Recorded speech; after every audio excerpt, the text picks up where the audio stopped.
সিলেটে রায়হান হত্যার প্রতিবাদে মানববন্ধন, পুলিশের গাড়িতে ইট পাটকেল, বিচারের আশ্বাস পররাষ্ট্রমন্ত্রী। শর্ত সাপেক্ষে ৮ সপ্তাহের আগাম জামিন পেলেন এমপি নিক্সন, আপিল করবে রাষ্ট্রপক্ষ। আলুর দাম খুচরা ৩৫ আর পাইকারিতে ৩০ টাকা নির্ধারণ, ১০ লাখ টন আমদানির সিদ্ধান্ত।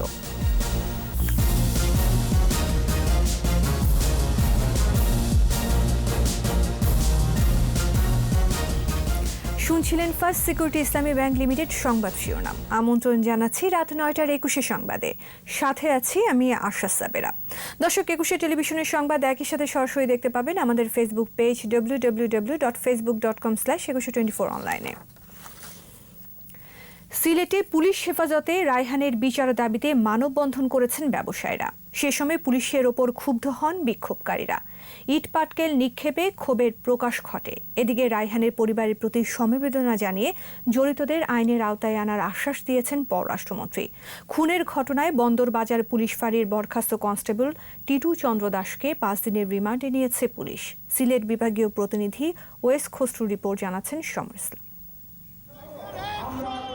রায়হান হত্যার বিচার দাবিতে নগরের কোর্ট পয়েন্টে দোকান বন্ধ রেখে ব্যবসায়ীরা মানববন্ধন ও বিক্ষোভ করছিল।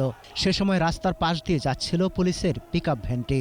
বিক্ষোভকারীরা পুলিশ দেখে ক্ষুব্ধ হয়ে ওঠে, গাড়িতে ইটপাটকেল নিক্ষেপ করে তারা। এদিকে স্বজনদের সমবেদনা জানাতে রায়হানের বাড়িতে যান পররাষ্ট্রমন্ত্রী ডক্টর একে আব্দুল মোমেন। সে সময় তিনি রায়হানের শিশু সন্তানের জন্য শিক্ষা সহায়তা হিসেবে ২ লাখ টাকা প্রদান করেন।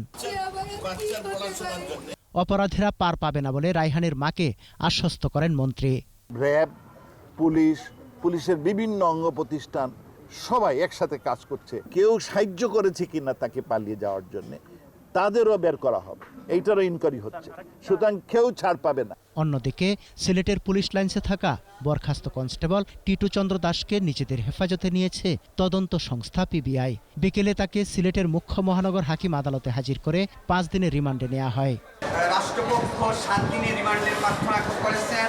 মাননীয় আদালত জনাব জিয়াদুর রহমান সাহেব, প্রথম শ্রেণী মেট্রোপলিটন ম্যাজিস্ট্রেট সাহেব ৫ দিনের রিমান্ড মঞ্জুর করেন।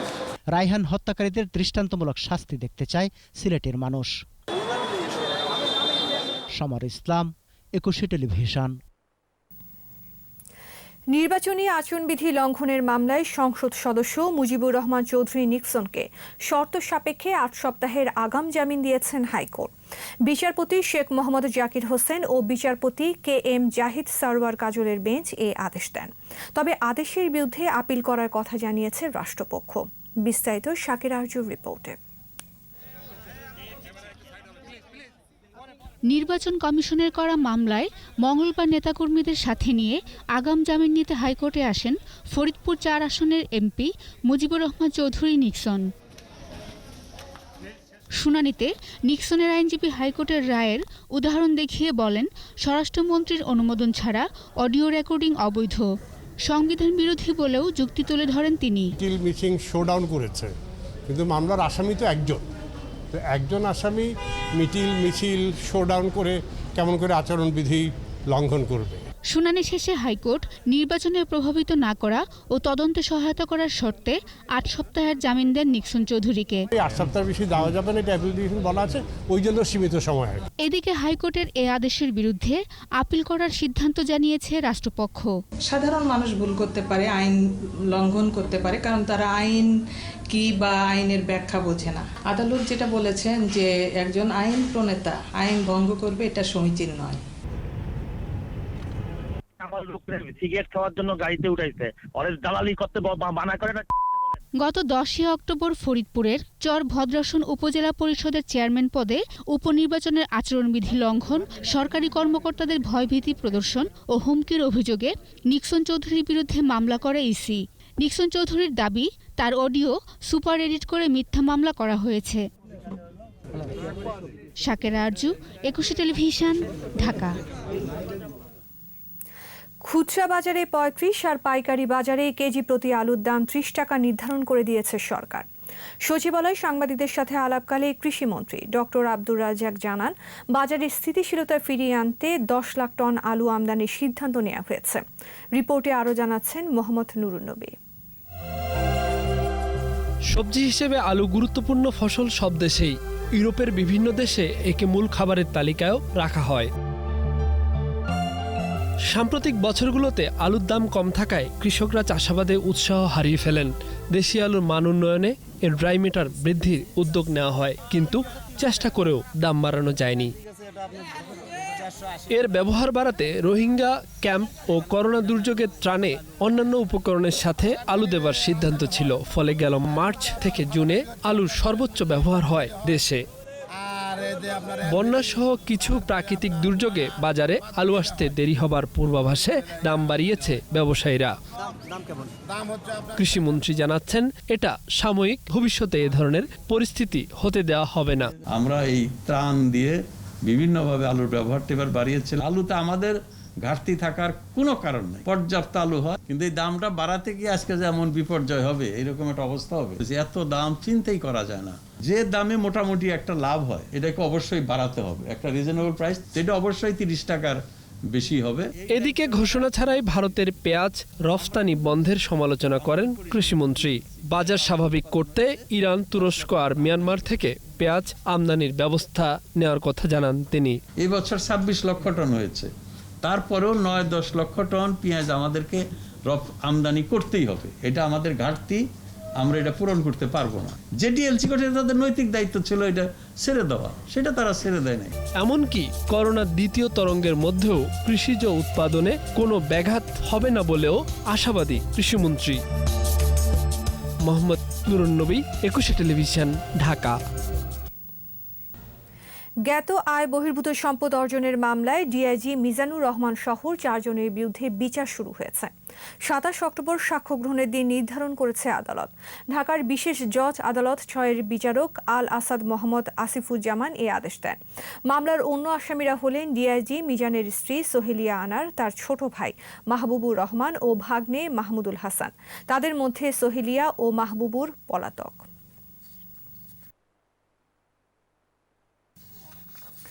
বেতন ভাতা বৃদ্ধি, নৌপথে চাঁদাবাজি বন্ধ সহ 11 দফা দাবিতে অনির্দিষ্টকালে ধর্মঘট করছেন নৌযান শ্রমিকরা। বন্ধ রয়েছে সকল পণ্যবাহী নৌযান।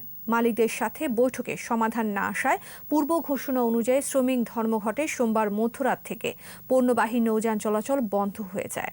প্রতিনিধিদের সহায়তায় আহমদ বাবুর রিপোর্ট। 11 দফা দাবি পূরণ না হওয়ায় পূর্ব ঘোষণা অনুযায়ী সোমবার মধ্যরাত থেকে অনির্দিষ্টকালের জন্য ধর্মঘটে নামে নৌযান শ্রমিকরা। বেতন ভাতা বৃদ্ধি, চাঁদাবাজি বন্ধ, নিয়োগপত্র ও খাদ্য ভাতা প্রদান, প্রভিডেন্ট ফান্ড গঠন সহ 11 দফা দাবিতে বছরখানেক আগেও ধর্মঘট করেন শ্রমিকরা। সরকার ও মালিকদের আশ্বাসে সে সময় ধর্মঘট প্রত্যাহার করেন তারা। সমাধান না আসায় অনির্দিষ্টকালের ধর্মঘট কর্মসূচি। মধ্যরাত থেকেই ঢাকা থেকে পণ্যবাহী নৌযান বন্ধ রাখে শ্রমিকরা। ধর্মঘটে শ্রমিকরা বলছেন 30 থেকে 40 বছর কাজ করলেও চাকরির কোনো নিশ্চয়তা নেই। আমাদের শ্রমিকের একটা ন্যায্য অধিকার আছে, আমরা শ্রমের বিনিময়ে মূল্য দেয়। খাদ্য ভাতা, তারপর ডিজি শিপিং হয়রানি, নদীপথে চাঁদাবাজি, আমাদের নিয়োগপত্র, পরিচয়পত্র, প্রভিডেন্ট ফান্ড কোনো কিছু নাই। পানিতে ভাসতেছি, ঢেউ খাচ্ছি, রুলিং খাচ্ছি, ডুবতেছি, কিন্তু মালিক বা কর্তৃপক্ষ যদি আজকে আমাকে বলে যে এই মুহূর্তে আপনার নেমে যেতে হবে আমার। ধর্মঘটের প্রথম দিনে খুলনার সকল পণ্যবাহী নৌযান চলাচল বন্ধ রাখে শ্রমিকরা। দাবি আদায়ে বরিশালে পণ্যবাহী নৌযান বন্ধ রেখে ধর্মঘট করছে শ্রমিকরা। বাংলাদেশ লঞ্চ লেবার অ্যাসোসিয়েশন ও নৌযান শ্রমিক ফেডারেশন ধর্মঘটের সমর্থনে মিছিল সমাবেশ করেছে। সকালে নারায়ণগঞ্জের 5 নং ঘাট এলাকায় শীতলক্ষা নদীর তীরে বিক্ষোভ মিছিল ও সমাবেশ করেছে বাংলাদেশ জাহাজি শ্রমিক ফেডারেশন ও বাংলাদেশ নৌযান শ্রমিক কর্মচারী ইউনিয়ন। নৌযান শ্রমিক ফেডারেশনের সভাপতি শাহ আলম জানান, মালিকরা এখনও কোনো আশ্বাস দেয়নি, তাই যৌক্তিক দাবিতে প্রায় 2 লাখ শ্রমিক ধর্মঘটে রয়েছেন। ধর্মঘট ভিন্ন খাতে নেওয়ার চেষ্টা করা হলে যাত্রী পরিবহন বন্ধ করে দেওয়া হবে বলেও জানান তারা। কিন্তু সরকার যদি যথাযথ পদক্ষেপ গ্রহণে ব্যর্থ হয়, মালিকরা যদি তাদের অবস্থানে অনড় থাকে, আর শ্রমিকদের এই আন্দোলনকে ভিন্ন খাতে প্রবাহিত করার কোনো অপচেষ্টা করা হয়, তাহলে যাত্রী বা পরিবহনও এই আন্দোলনে অংশগ্রহণ করবে। শ্রমিক নেতারা বলছেন, দাবি আদায় না হওয়া পর্যন্ত ধর্মঘট চলবে। আহমদ বাবু, 21 টেলিভিশন, ঢাকা। এবার সোশ্যাল ইসলামী ব্যাংক লিমিটেড বাণিজ্য সংবাদ।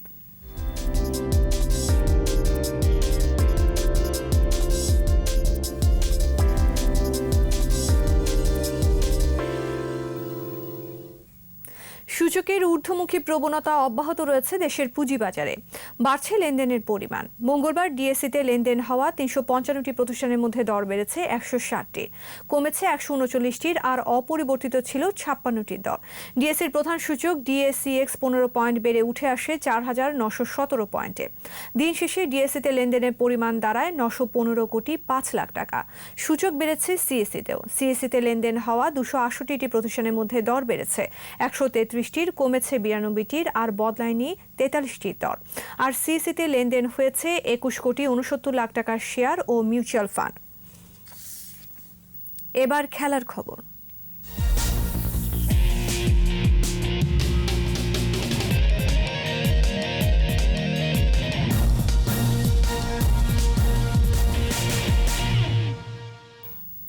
নেপালের বিপক্ষে আন্তর্জাতিক প্রীতি ম্যাচের জন্য ৩৬ সদস্যের প্রাথমিক দল ঘোষণা করেছে বাংলাদেশ ফুটবল ফেডারেশন। ১৩ ও ১৭ নভেম্বর ম্যাচ দুটি হবে বঙ্গবন্ধু জাতীয় স্টেডিয়ামে। অল নেপাল ফুটবল অ্যাসোসিয়েশন চিঠি দিয়ে ঢাকায় খেলার বিষয়টি নিশ্চিত করেছে। এই ম্যাচকে ঘিরে ২৩ অক্টোবর থেকে জাতীয় দলের প্রস্তুতি শুরু করতে যাচ্ছে বাফুফে। ৩৬ জন খেলোয়াড়কে সহকারী কোচ মাসুদ পারভেজ কায়সারের কাছে রিপোর্ট করতে বলা হয়েছে।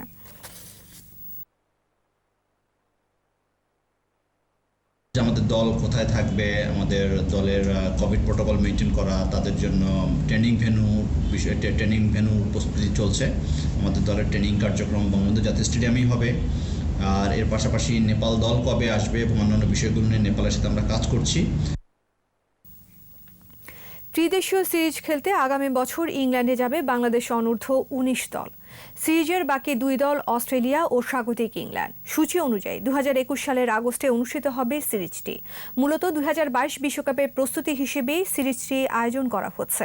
তবে সিরিজের দিন তারিখ এখনও ঠিক হয়নি। দুই দলের সঙ্গে ৩টি করে মোট ৬টি ম্যাচ খেলবে বাংলাদেশের যুবারা।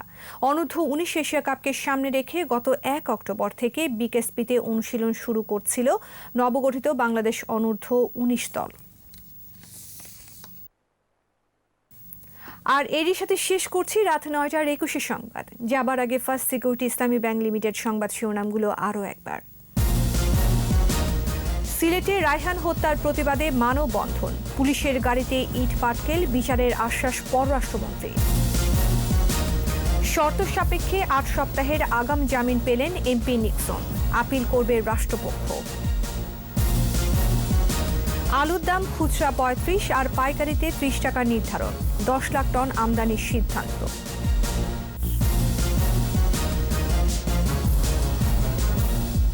সর্বশেষ খবর জানতে ডায়াল করুন 2021 নম্বরে আর ভিজিট করুন 21-tv.com এই ওয়েবসাইটে। এছাড়া ফেসবুকে লগ ইন করতে পারেন facebook.com/2124 অনলাইনে। পরের সংবাদ রাত ১১টায় দেখার আমন্ত্রণ রইল। স্বাস্থ্যবিধি মেনে চলুন, সুস্থ থাকুন। ধন্যবাদ।